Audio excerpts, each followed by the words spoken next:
Hindustan zinc limited को घपलास्थान limited कहा जाए तो गलत नहीं होगा।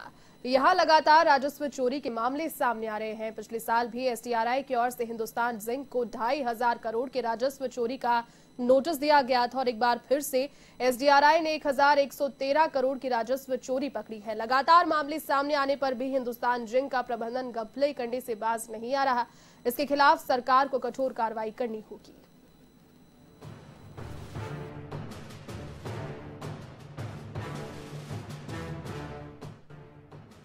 हिंदुस्तान जिंक बन चुकी है घपलास्थान लिमिटेड।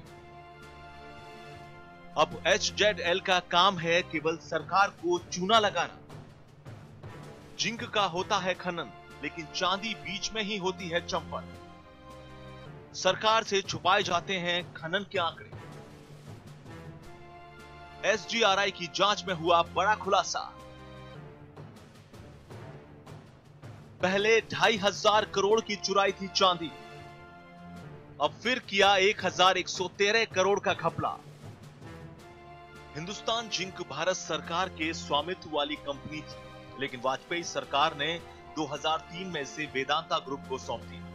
उम्मीद थी कि निजी सेक्टर में आने से कंपनी की प्रतिस्पर्धात्मक गुणवत्ता बढ़ेगी। कंपनी प्रदेश के खनन क्षेत्र में ज्यादा रोजगार और राजस्व के अवसर पैदा करेगी, लेकिन हुआ इसके विपरीत। पिछले लंबे अरसे से हिंदुस्तान जिंक पर राजस्व चोरी के आरोप लगते रहे हैं। पिछले साल यानी 15 जून 2020 को भी राज्य राजस्व आसूचना निदेशालय ने हिंदुस्तान जिंक को 2,500 करोड़ के राजस्व चोरी का नोटिस सौंपा।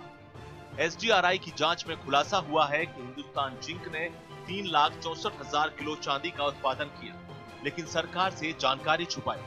अब एक बार फिर 12 जुलाई को SGRI की जांच में 1,113 करोड़ रुपए की राजस्व चोरी का मामला उजागर हुआ है। SGRI की जांच में सामने आया है कि वर्ष 2013-14 से वर्ष 2018-19 तक के हिंदुस्तान जिंक लिमिटेड के उत्पादन के आंकड़ों में कई गड़बड़ियां हैं। केंद्र सरकार के भारतीय खान ब्यूरो और राज्य सरकार के खान भू विज्ञान विभाग को उपलब्ध कराए गए आंकड़ों को यदि हिंदुस्तान जिंक लिमिटेड की स्वयं की वार्षिक रिपोर्ट के आंकड़ों से मिलान करें तो भारी अंतर सामने आता है। गौरतलब है कि खान विभाग को कंपनी की ओर से उसको प्रस्तुत किए गए आंकड़ों के आधार पर ही सरकार को रॉयल्टी मिलती है। इस संबंध में SGRI की ऑडिट और एनालिसिस विंग ने गहन जांच की और आंकड़ों का विस्तृत परीक्षण कर कंपनी की हेराफेरी को उजागर किया। इसमें तय हो गया है कि राज्य सरकार को रॉयल्टी के रूप में लेड और जिंक से मिलने वाले राजस्व में भारी नुकसान हो रहा है। दरअसल हिंदुस्तान जिंक भीलवाड़ा के रामपुरा अगुचा, राजसमंद के सिंधुसेर खुर्द, राजपुरा और दरीबा में, उदयपुर के जावर में, अजमेर के कायड़ में लेड और जिंक का खनन करती है। चांदी और कैडमियम इसके बाई प्रोडक्ट्स हैं। नियमानुसार हिंदुस्तान जिंक को खनिज उत्पादों के खनन की पूरी मात्रा की जानकारी सरकार को देनी होती है।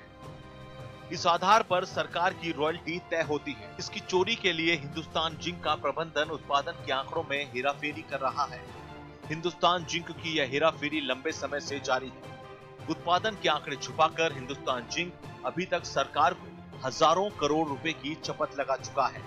लेकिन अब SGRI की रिपोर्ट पर सरकार को कठोर एक्शन लेना होगा ताकि ऐसी कंपनियां राजस्व चोरी की हिमाकत न कर सकें।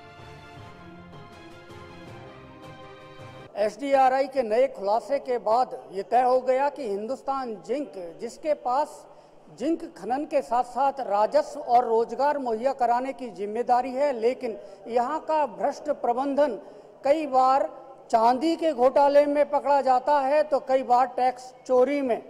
सरकार को हिंदुस्तान जिंक के खिलाफ कड़े कदम उठाने होंगे। कैमरामैन विजय मिश्रा के साथ BK Sharma, A1 TV, Jaipur.